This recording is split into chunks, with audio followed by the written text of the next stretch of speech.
It is November, a full moon rises.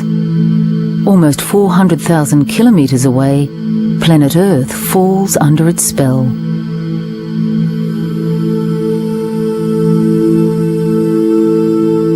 Our oceans stir. An ancient undersea ritual is underway.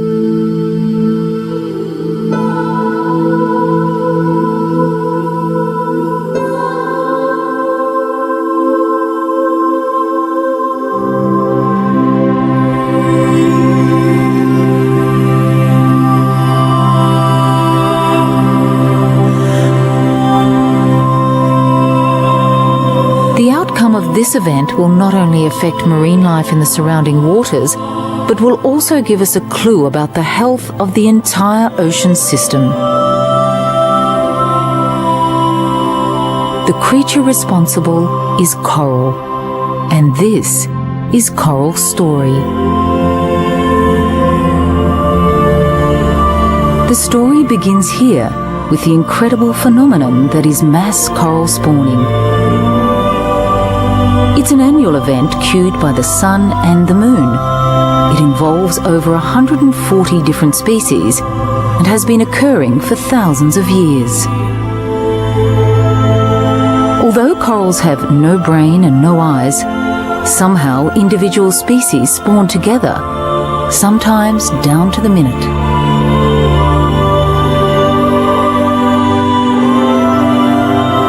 Like tiny love letters, the genetic material is cast into the ocean currents, connecting reefs over hundreds of kilometres.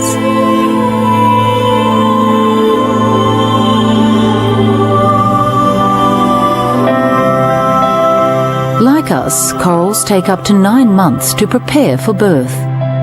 But many are hermaphrodites, so they gestate both egg and sperm. On spawning night, these are grouped into bundles and delivered through the coral's mouth. For most, it's a gentle birth.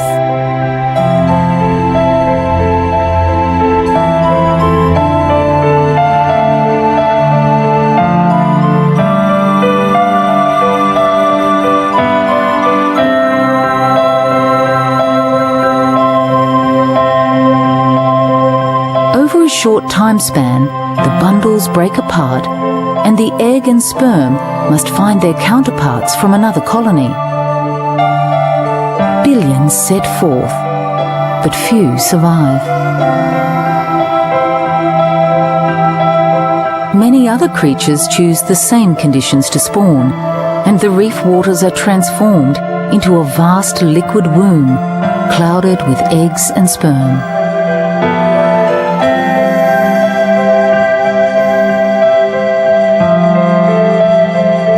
Mass spawning overwhelms potential predators, so the coral eggs have more chance to be fertilized and begin a new colony. By daybreak, vast slicks on the surface mark their passage.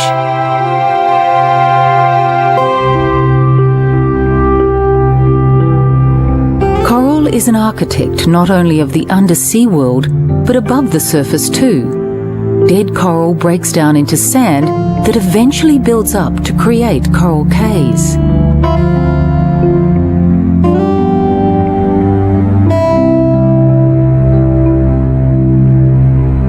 These shores and shallows provide sanctuary and important breeding grounds for a variety of other creatures.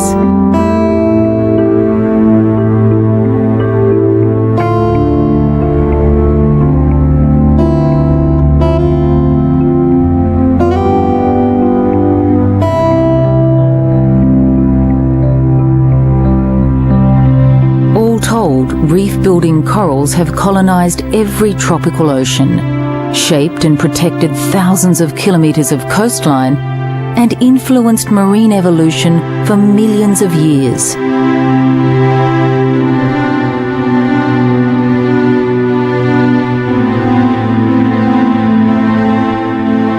Birds like these noddy terns rely on coral reefs for food and coral cays for shelter. Birds help vegetate cays by depositing seeds, These seeds grow into trees and forests, which in turn provide the birds with nesting sites.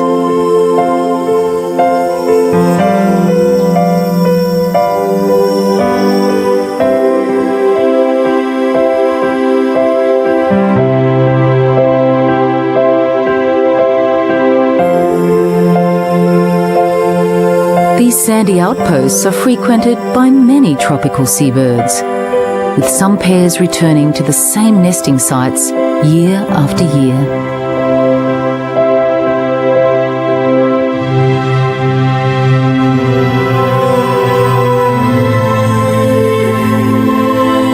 Primitive corals date back over 450 million years. Modern reef-building corals first emerged around 250 million years ago, and their reefs have provided homes and sustenance for innumerable species ever since. Over coral's long history, 5 mass extinctions have come and gone. During each, up to 90% of all life forms perished. 2 of these extinctions occurred during the rise of modern reef-building corals. Rather than falter, they somehow survived, rebuilt their reefs, and transformed the oceans anew.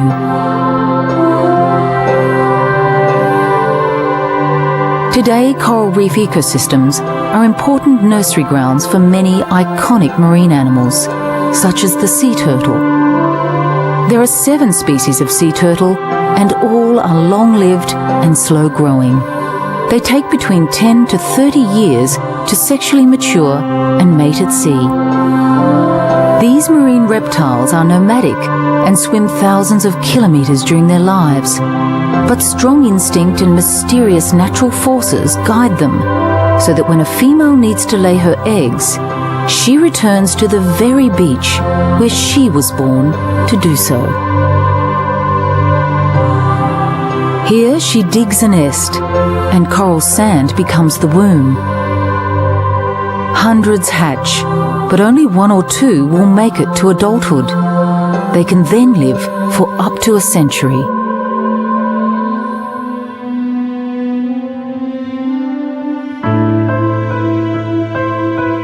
When a turtle hatched 100 years ago, it would have seen the world's coral reefs in all their glory. Pre-industrial seas were clean and clear, and corals had enjoyed good conditions for millions of years. Throughout the Indian and Pacific Oceans and into the Caribbean and West Atlantic, reefs were thriving.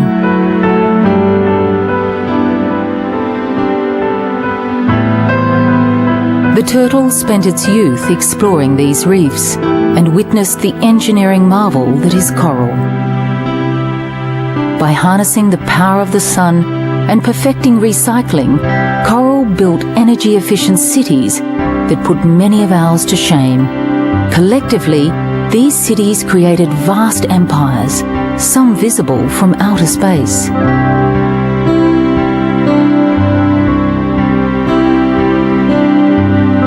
Here, the turtle found itself in great company, for these undersea empires were home to vast numbers of marine species of every imaginable shape and size, and were crowded, colourful places.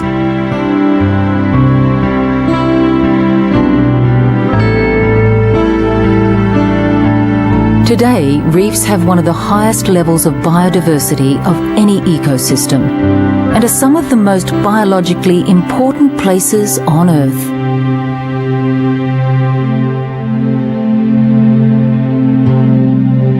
Together, turtles and corals have witnessed many changes to their watery world. They are some of the only beings to have survived the last mass extinction event 65 million years ago. Scientists predict that in the coming century, they will face ocean conditions as catastrophic as during that last extinction. Wise old turtles have seen the warning signs for a while. 70% of the world's reefs have already been destroyed or are seriously threatened. and all but one of the 7 sea turtle species are classified endangered or critically endangered.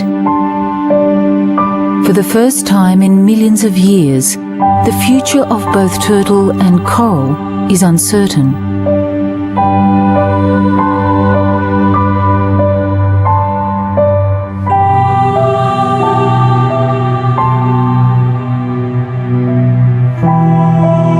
Many things affect the health of coral reefs, in particular sea temperature, sea level, and water chemistry.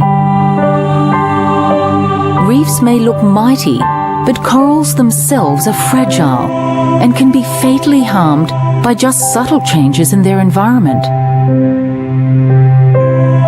When sea levels rise too rapidly, corals can't grow fast enough and reefs drown. As atmospheric carbon dioxide levels increase, ocean acidification intensifies and reefs will dissolve.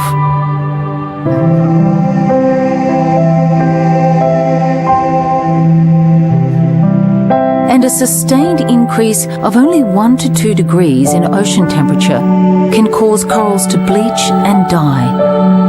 By the end of this century, it's predicted that the global climate could be 5 degrees Celsius hotter or more. At this rate, bleaching will become an annual occurrence, and this colourful landscape will literally fade away.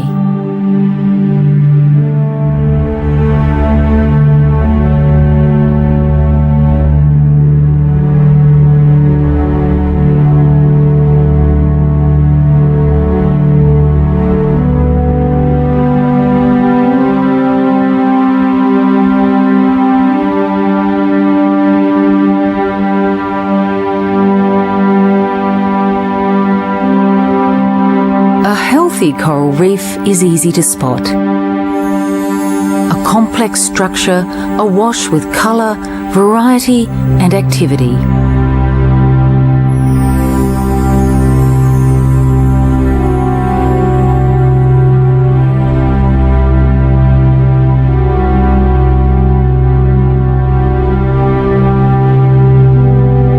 This is a tangled tropical garden to rival anything on land.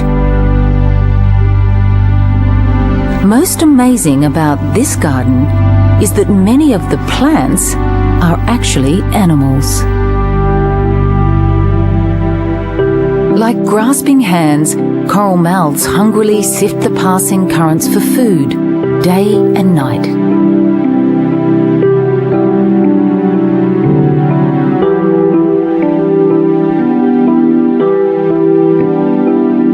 The creature we call coral is a primitive sac-like polyp, part animal, part plant. The animal part feeds on plankton. The plant part consists of microscopic algae called zooxanthellae that photosynthesize using sunlight. Each polyp is connected to its neighbour, passing along energy and nutrients. These polyps multiply to create colonies, which combine to form reefs. In this way, energy is produced, shared, and recycled throughout the entire ecosystem.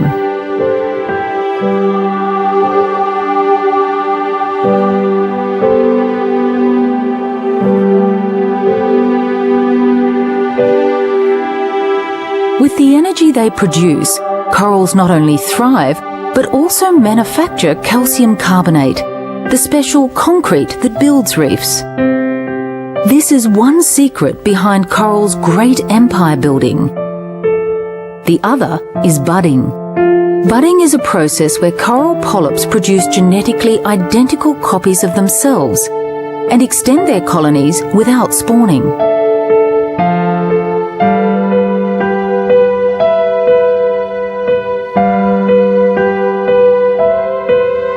The calcium carbonate foundation secreted by hard corals can be 1 kilometre thick in places and hundreds of thousands of years old. The living reef we see today is just a thin veneer on top, made up of many different species, including soft corals,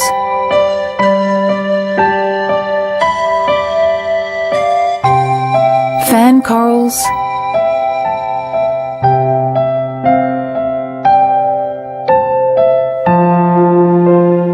and sponges, gorgonians and crinoids.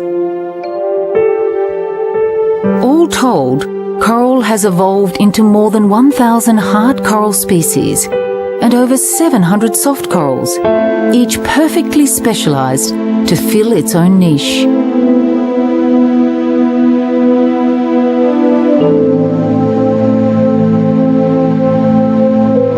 Understanding how corals build reefs highlights the seriousness of climate change and how it threatens this complex ecosystem. Our oceans have always absorbed atmospheric CO2 like a giant sponge, but now those levels are so high that the water chemistry is changing, a process referred to as ocean acidification. Alkalinity is falling, and naturally occurring carbonate ions are being affected. Many marine creatures need these ions to produce calcium carbonate for their shells and skeletons. Hard corals need them to build reefs. Ocean acidification seriously threatens all these processes.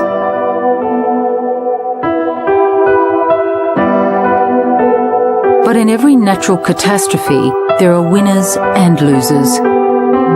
Water temperature and chemistry. Their numbers are already on the rise, and they are making our seas sting.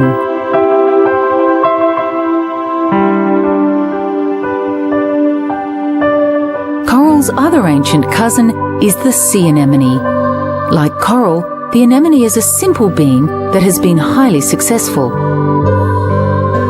In fact, the anemone is like a huge coral polyp. At its center is a mouth surrounded by a vast mantle of stinging tentacles. Within the mouth is a big stomach filled with acidic enzymes.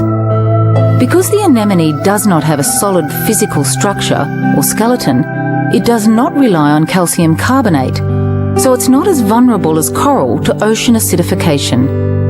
But like coral, some species possess zooxanthellae algae, and warming seas will also cause them to bleach.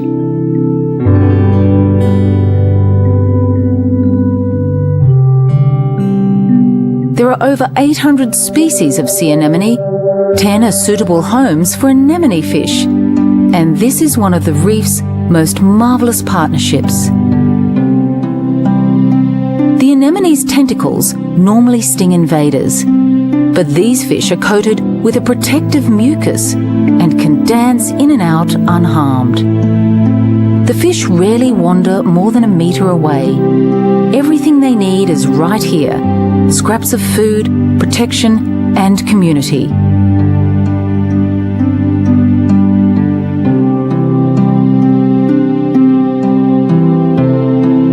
Not surprisingly, the fish lay their eggs near the protective folds of the anemone, aerating and defending them until they hatch.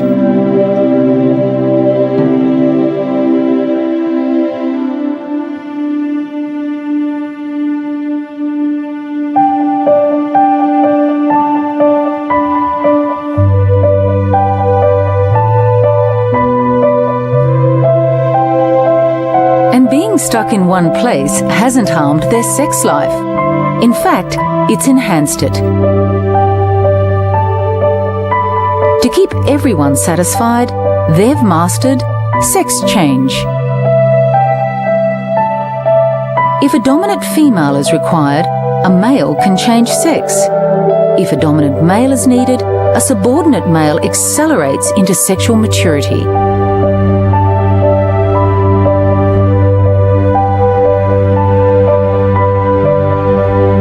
As ocean conditions change, anemone fish seem more protected than most, safe within those stinging arms.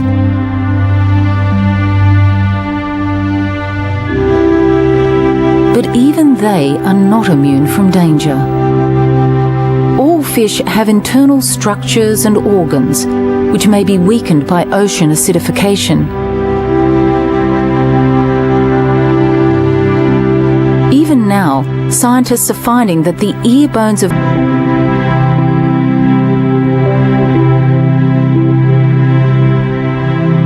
joining the sea slugs on the ocean's floor are the sea stars.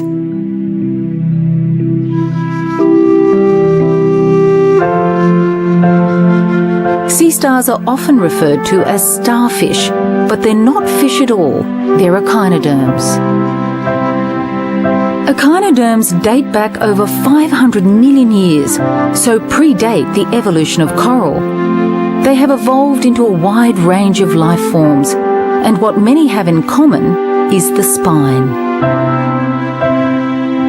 Urchins are some of the most heavily spined of all, but for some colour-coordinated crabs and shrimp, this isn't a deterrent. They've adapted to live amongst the spines and remain there all their lives. It's a classic case of symbiosis on a reef and worlds within worlds.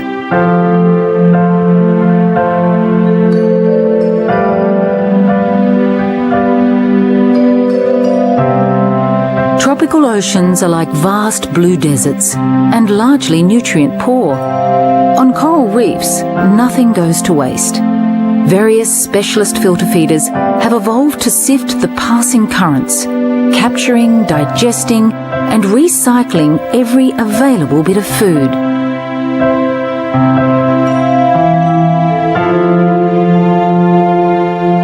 Worms are among the most numerous and diverse of all filter feeders.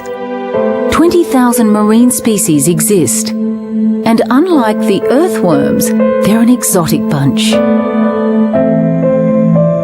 Befitting their name, Christmas tree worms unfurl festive feathery mouthparts, which they use like tiny nets. Their bodies, meanwhile, are buried in the coral and rarely seen.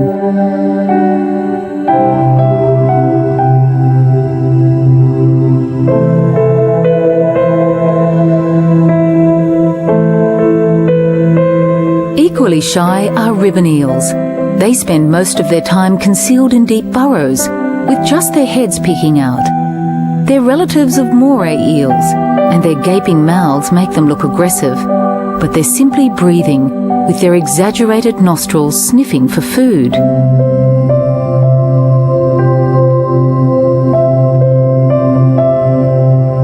Adopting the same lifestyle are garden eels.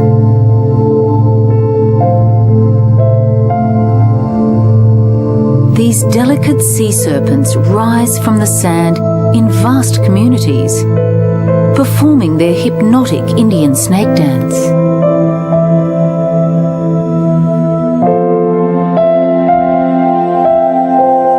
Ever watchful for predators, they nervously pluck plankton from passing currents, their tails anchoring them down.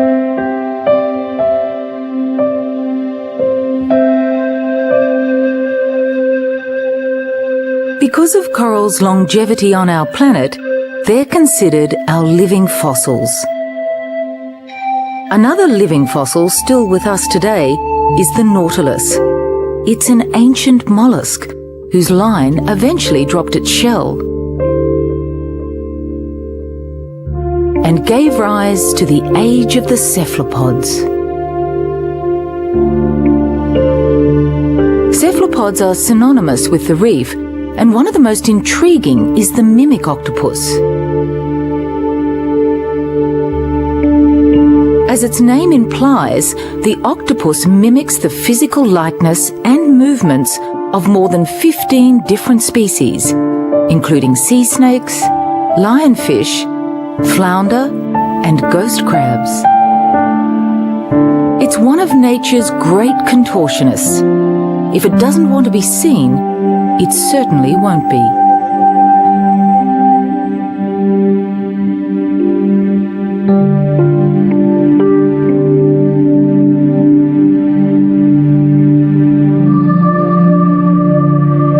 Many species of octopus live in the vicinity of reefs, and a true reef specialist is this, the day octopus. These octopus are great hunters, and fish hurry to on reefs and attract nomads such as rays.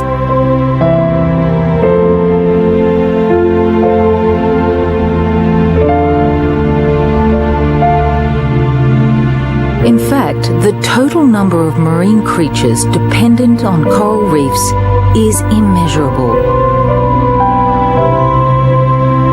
Perhaps as many as 7 million species coexist here.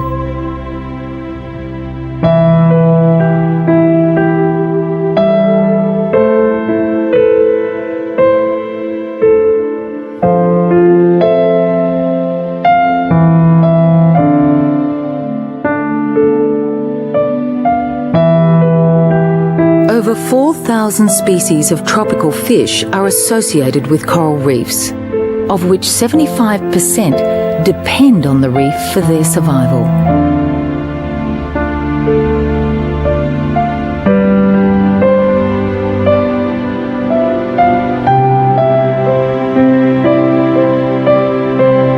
They may look like just colourful confetti, but each fish is its own individual.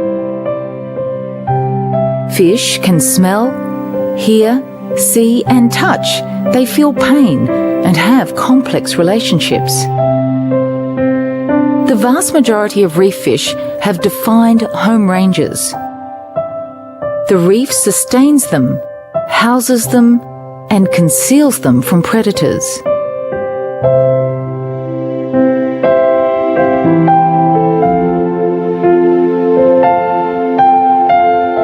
Like tiny kites on invisible strings, the fish hover above their beloved reefs, venturing only far enough to snatch a meal, but otherwise inseparable.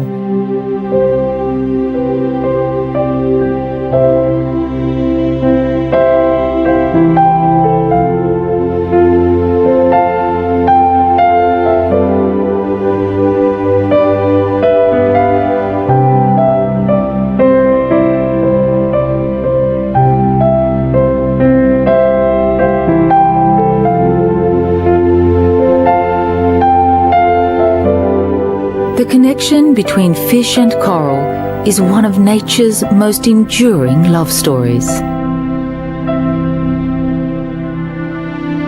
Humans too benefit from a healthy relationship with coral and the seas at large. Reefs create barriers to the sea and protect shorelines. Various life-saving medicines are extracted from reefs. Ocean-derived chemicals are used to treat many illnesses, including cancer. Microscopic marine algae processes our atmospheric CO2 and produces 70% of the oxygen we breathe. So like these fish, we need healthy oceans to survive and reefs to secure our homes.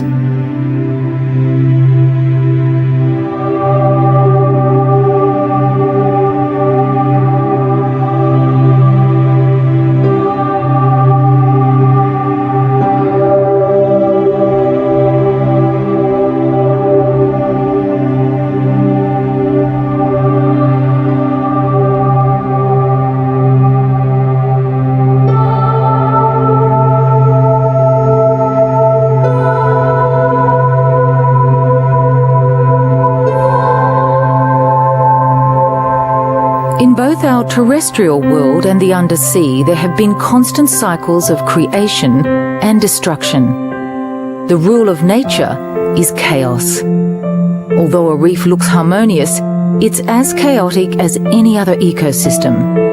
And one of the ways to survive chaos, whether you're above or below the surface, is to cooperate. This cooperation is called symbiosis, a mutually beneficial relationship between two entirely different species.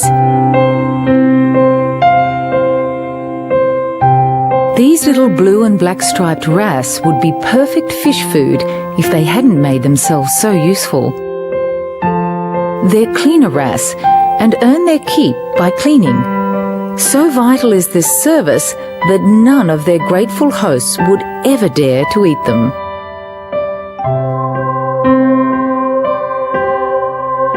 Both parties benefit, and a form of balance is achieved.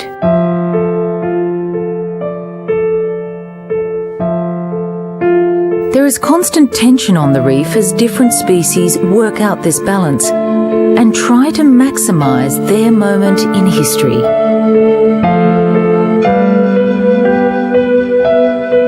For some of the bigger fish, that moment used to stretch into decades.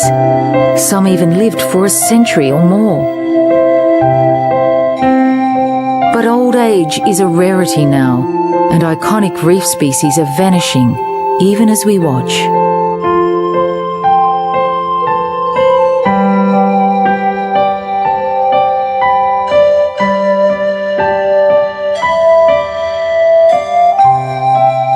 Angelfish live for 10 to 15 years in the wild and are some of the reef's most recognizable species.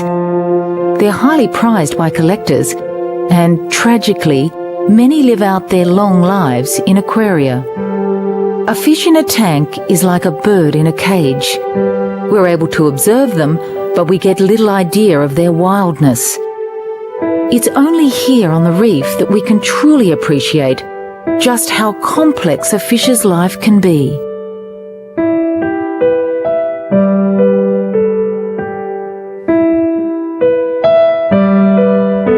Some angelfish are promiscuous, some bond for life, others have male-driven harems. And many fish, including these delicate leafed scorpionfish, engage in long courtship rituals. New species of fish are discovered every week, and with each discovery comes a wealth of new information. Some spawn daily, others do not begin breeding until they are 20 or 30 years old. Many start life as a male, but die a female. Most are highly social and have intelligence beyond our comprehension.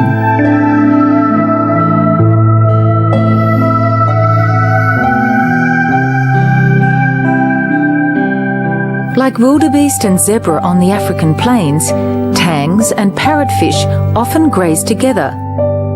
Both fish are herbivores and dine on algae and even live coral.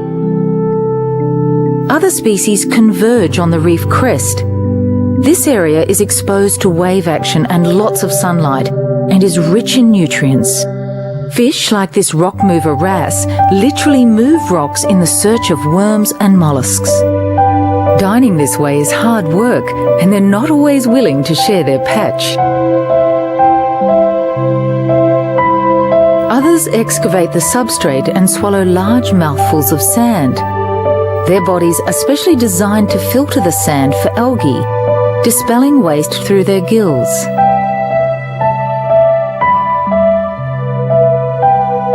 Access to the reef crest is limited.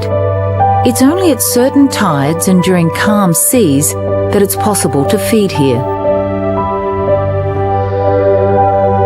When all the conditions are right, fish arrive from miles around to take advantage of this rare opportunity. Some are in couples, others dine alone, and completely different species feed side by side. It's biodiversity at its best.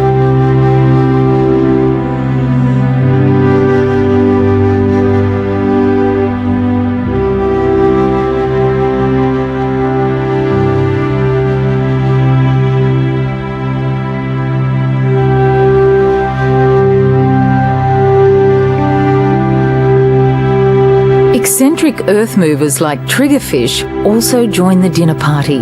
They use their powerful beaks to cast aside whole chunks of coral as they search for clams, shrimp, and crabs.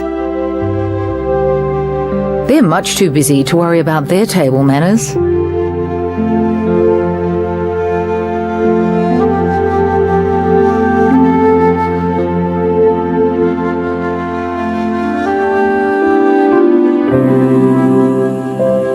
Like a human city, a reef boasts an eclectic jumble of characters, conducting themselves in a variety of ways. There are loners and drifters.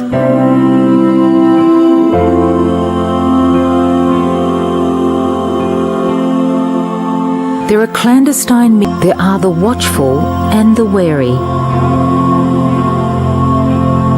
and different forms of self-expression.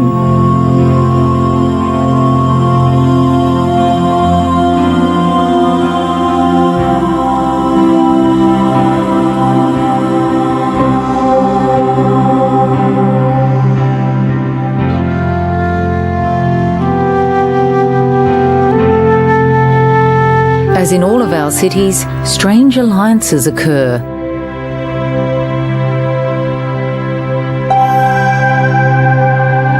And odd fashion is tolerated.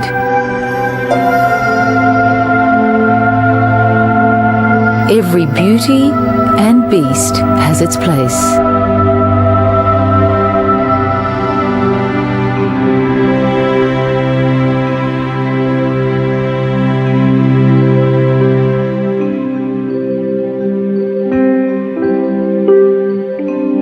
Just like the terrestrial world, a reef has a 24-hour cycle.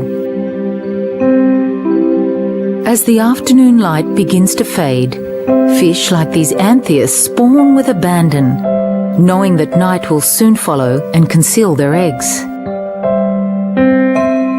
Meanwhile, tiny fish shudder their bodies, indicating their readiness to mate. Countless other daytime fish are inspired by the waning light to court or breed.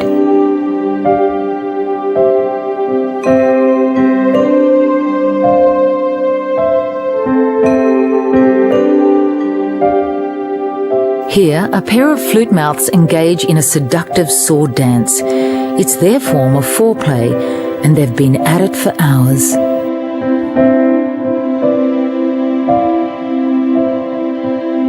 Over the millennia, the battle between predator and prey has fueled an evolutionary arms race under the sea.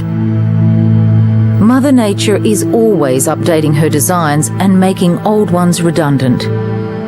Animals have had to constantly refine their offensive and defensive capabilities.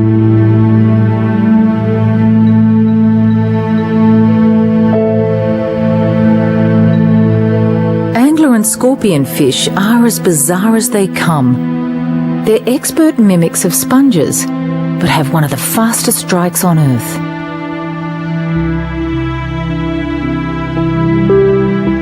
But they're certainly not out to win a beauty prize. When it comes to some of these creations, love is certainly blind. This myriad life has enthralled us since the beginning of human history.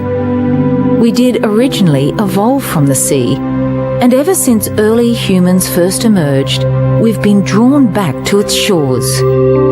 Seafood has been a favoured diet. Shells have been our money and jewellery. Coral limestone paves our roads. Sand cements our houses. Our myths and legends, books and films are all full of characters derived from the sea.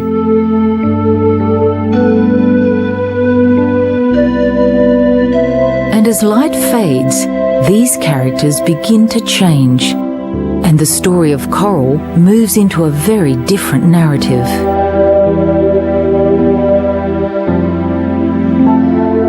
Big predatory fish cruise the reef's edge, searching for a final kill.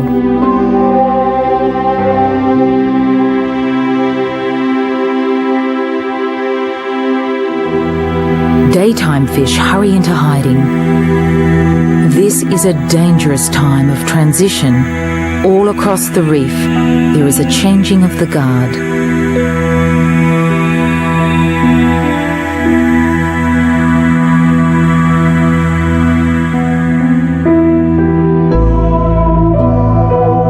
The night shift has begun.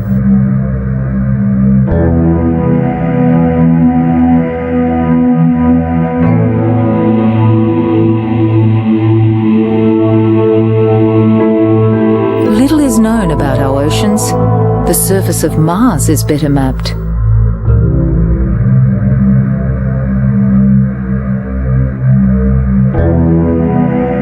Most living coral reefs descend to only 50 metres or so due to the reliance on sunlight. But the sea floor falls to 11 kilometres in places.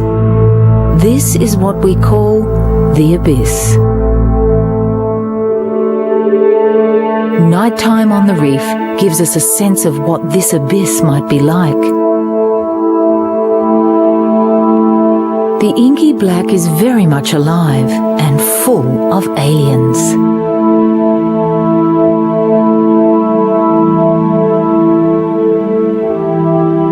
In special places where reefs drop to great depth, deep sea plankton rise to the surface to hunt shallow water phytoplankton.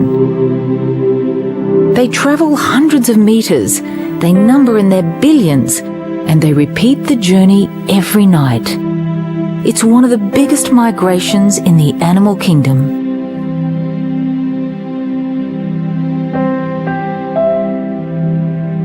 The chase of plankton hunter and plankton prey triggers a larger chain reaction right across the nighttime reef. Baitfish snatch mouthfuls, while basking stars emerge from their lairs and extend web-like arms.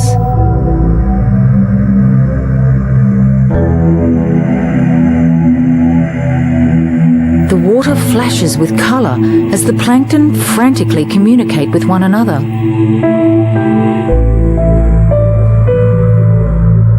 Coral is not an idle bystander. The reef has become a wall of mouths. The true animal nature of coral is revealed.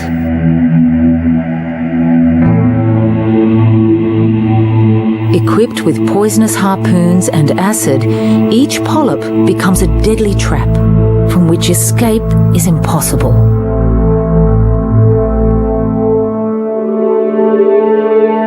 Meanwhile, catfish eat on the run. Parrotfish sleep with eyes wide open or conceal themselves in mucus cocoons.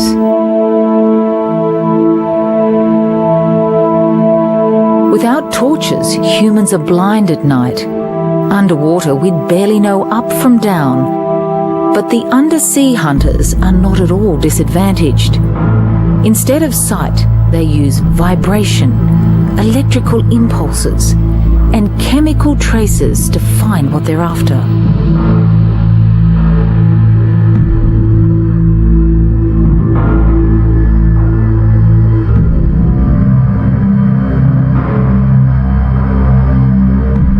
Stone walls are in fact living stone fish waiting in ambush. While the sharp teeth of stargazers lurk beneath the muck.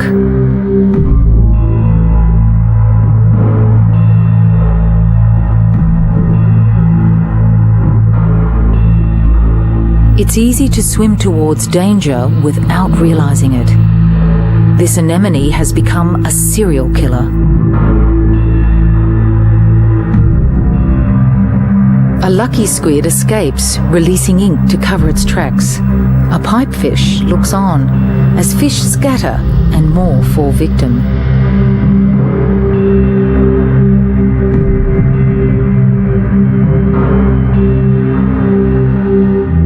Down on the seabed, scavengers collect the scraps. While lionfish use their long spines to herd unsuspecting prey.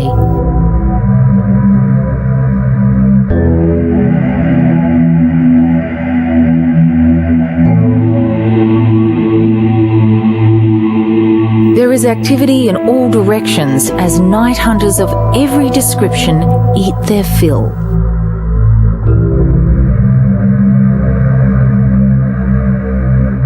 The anglerfish is back, and now completely in its element. It may not move with grace, but that doesn't affect its chances for a kill. All it needs to do is wait for a meal. When it comes to nocturnal hunting, moray eels are known for their viciousness, but other killers are not so easy to spot. Mantis shrimp are sophisticated and savage. They're armed with supreme eyesight and actively hunt live prey, while other crustaceans like lobsters scour the seafloor for leftovers.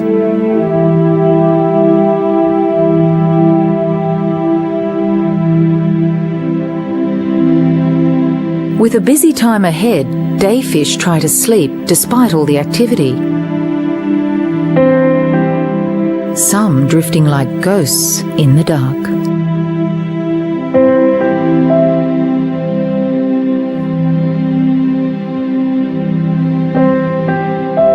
The anemone fish are also trying to sleep, but aren't finding it easy.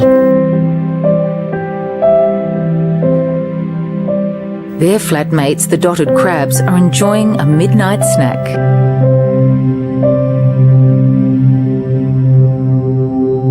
Some of the most active night prowlers are shells. Many of us only know them from shell shops or dead on the beach.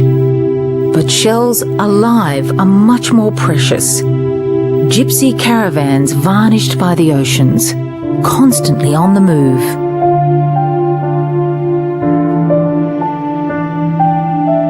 Darkness also suits courting mandarin fish. They have an unusually high sex drive and can spawn every night if the urge takes them. Although our underwater lights give us a glimpse, we still know very little about what happens on a reef at night. And our unwarranted fears have made it harder to learn. Our attitude to the sea has been full of contradiction. On the one hand, we've revered it.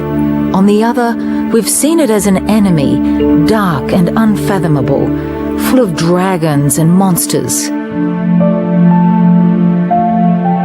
These monsters of the deep have long been proven figments of our collective imagination, but some believe they still exist in the form of sharks. How wrong they are. These magnificent creatures predate dinosaurs. Like coral, they've survived several mass extinctions and have played an equally vital role in shaping ocean evolution.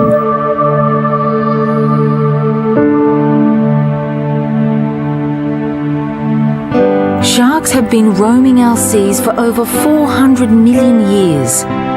Fossil records show that thousands of species have come and gone, of which 370 are with us today.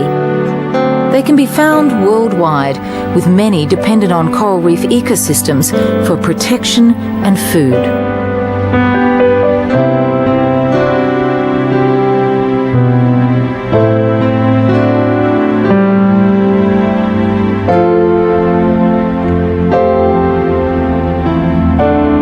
As top predators, sharks have influenced adaptation and evolution all the way down the food chain. But contrary to popular myth, sharks are not just instinctive eating machines. The body mass ratio is similar to many mammals and other higher order vertebrates. So they are as intelligent, curious and social as some of our more favoured animals. They not only possess the 5 senses we do, sight, hearing, touch, smell and taste, but can also perceive electrical currents and magnetic fields.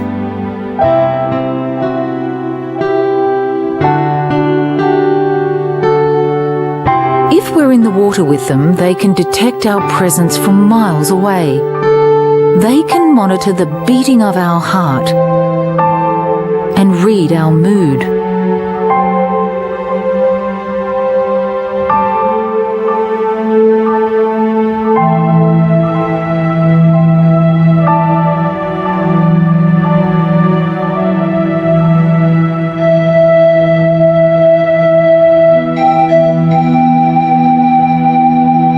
When it comes to humans, they are normally cautious creatures. Whenever possible, they avoid us, with good reason. Every year, over 100 million sharks are killed, the majority just for their fins. Their fins are a traditional ingredient in Asian soup, and their value rivals caviar.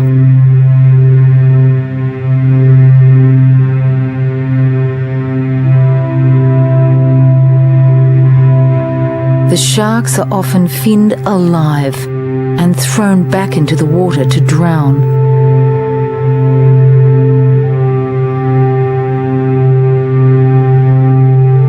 One-third of all open ocean shark species are now facing extinction, primarily due to overfishing. So if there is a killing machine in our seas, it's not them, it's us.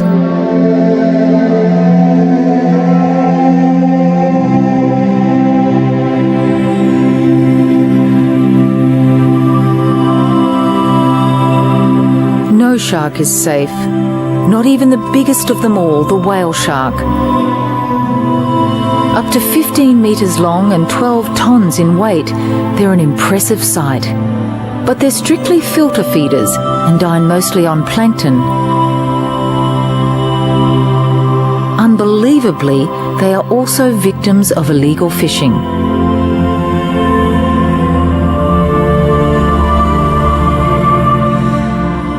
Whale sharks are not actually whales, but sharks. True whales that visit the reefs include these, the minke.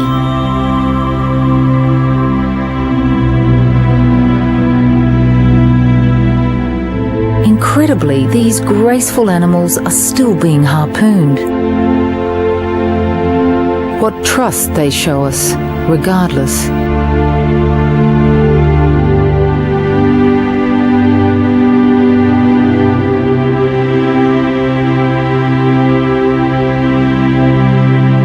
Before we began to plunder the seas, this is what they were like.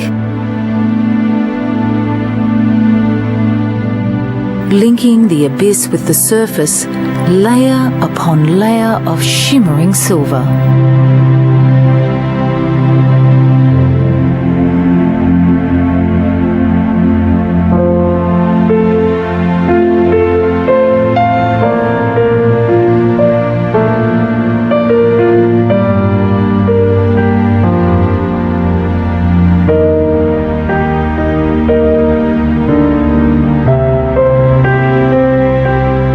School of fish is a defining image of a healthy sea. It's a show of strength and incredible physiological adaptation. Running head to tail in most fish is a row of scales known as the lateral line. Connected to nerves in the brain, this line consists of specialized cells that are sensitive to water displacement and movement. Meanwhile, fish's eyes are located on the sides of their heads to make it easy to see where they are in relation to one another. So vision helps maintain angle and distance between fish, while the lateral line dictates speed and direction of the entire school. In this way, many fish can move as one and choreograph their own aquatic ballet.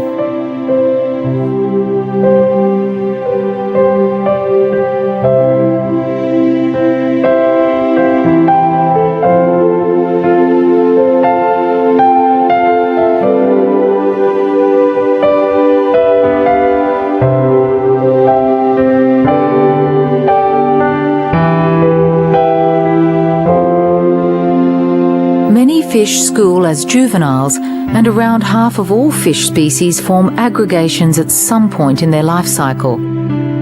Even fish that prefer their solitude join a school from time to time.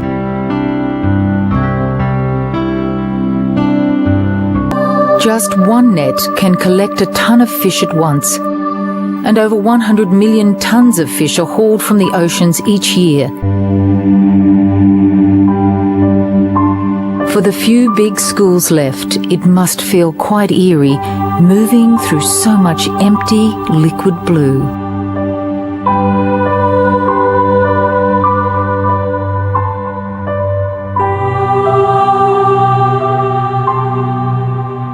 These days, one of the only safe places for schooling fish is a marine sanctuary.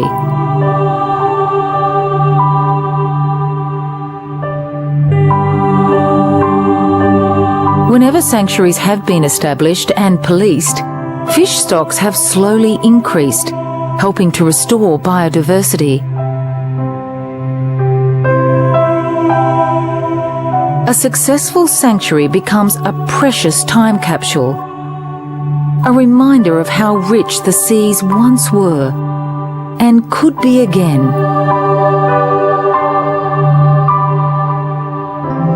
Unlike a zoo, a marine sanctuary has no walls, so it has the capacity to not only replenish the immediate area, but the oceans around it.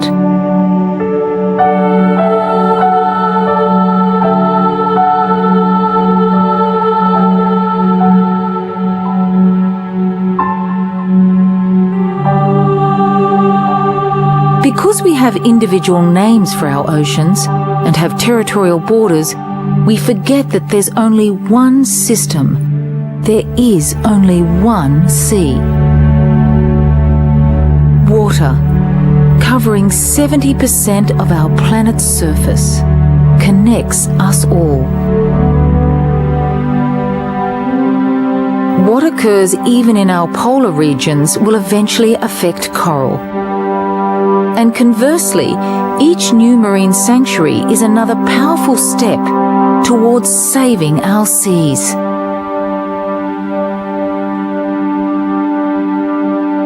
And when you consider that the global ocean makes up 99% of the living biosphere of the planet, every step counts.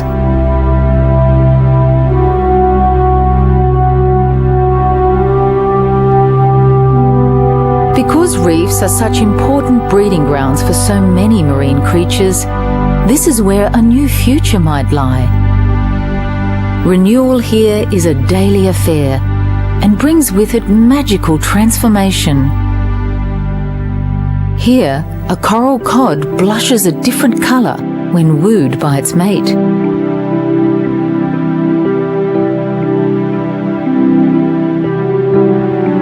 A thriving reef is an aquatic rainbow, and like the skin of the coral cod, these colours have meaning and function. Silver scales reflect light and allow fish to blend into their watery backgrounds.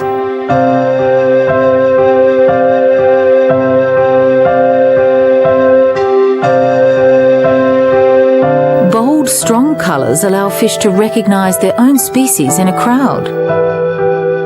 Colour also indicates whether a fish is a juvenile or adult, and some fish change colour quite radically as they mature. Once fish are paired up, they can then use body posturing and colour displays to communicate their intentions. A male parrotfish erects his dorsal fin to intimidate other males and impress a nearby female, who happens to look completely different. And all across the reef, fish are on the lookout for a chance to mate and pass on their precious genes.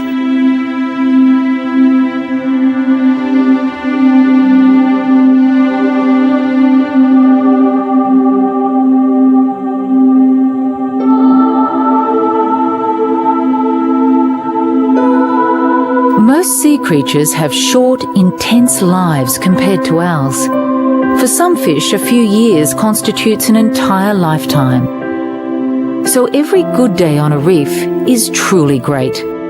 A good decade is even greater, the chance for countless marine creatures to live their lives to the fullest and give rise to new generations.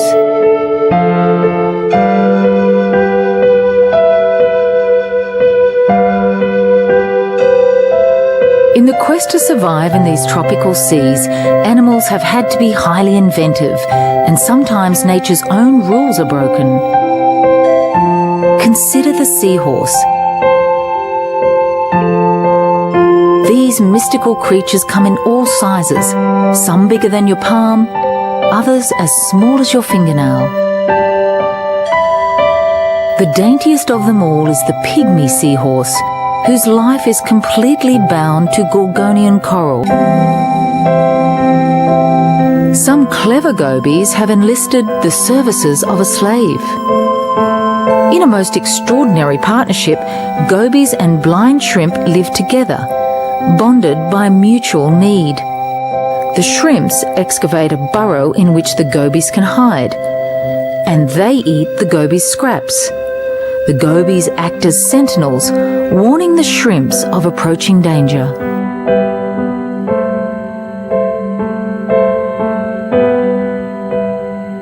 The fish and crustacea have such a close working relationship that they're always connected by tail or fin or feeler.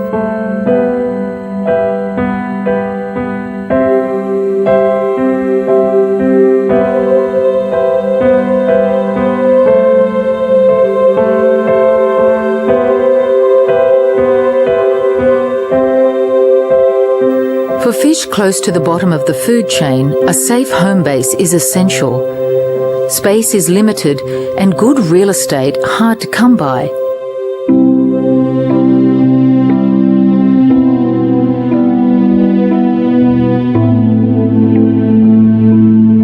Trespassing isn't tolerated.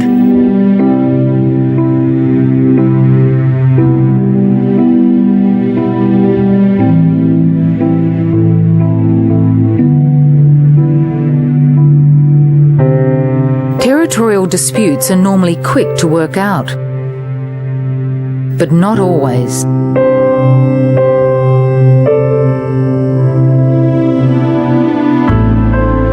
There's definitely no point picking a fight with this mighty armoured beast.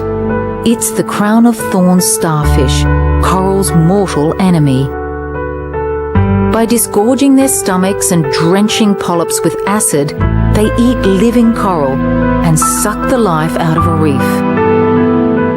The starfish play an important role, clearing space and fostering biodiversity, and few have stood in their way. The starfish have always been a natural part of the cycle, but now the cycle is unnatural. Agricultural pollution has increased nutrients in the water, which in turn causes algal blooms. Starfish juveniles are feasting on this algae, and many more are surviving into adulthood. Plagues of crown of thorns starfish are now regularly experienced on reefs worldwide.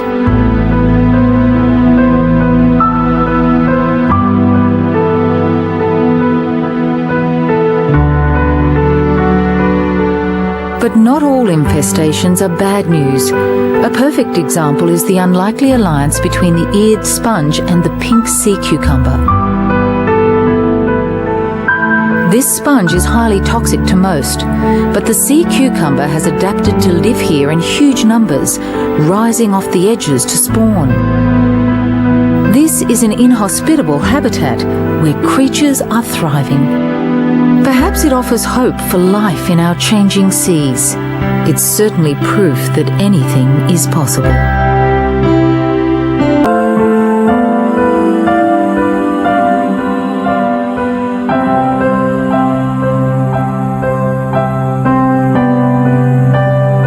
Many scientists believe we are heading towards our next mass extinction and that humans are the cause. Reef-building corals are now seriously endangered. And as reefs disappear, hundreds of thousands of dependent creatures disappear with them.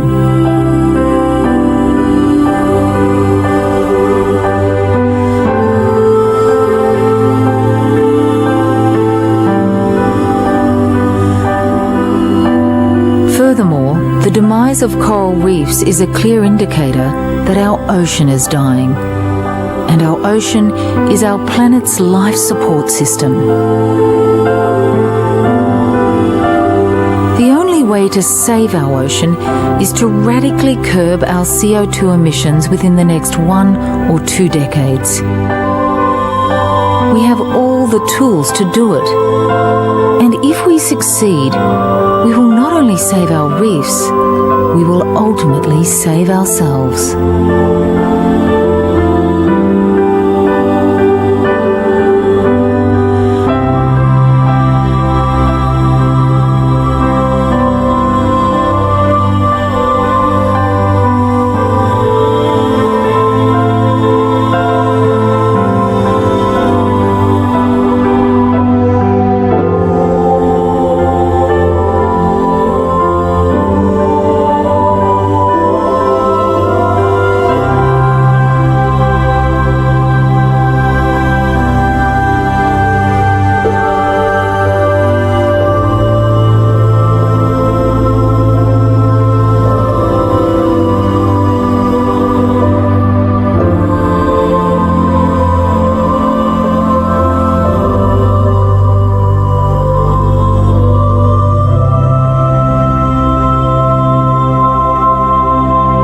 The future of coral and how this story ends is up to us.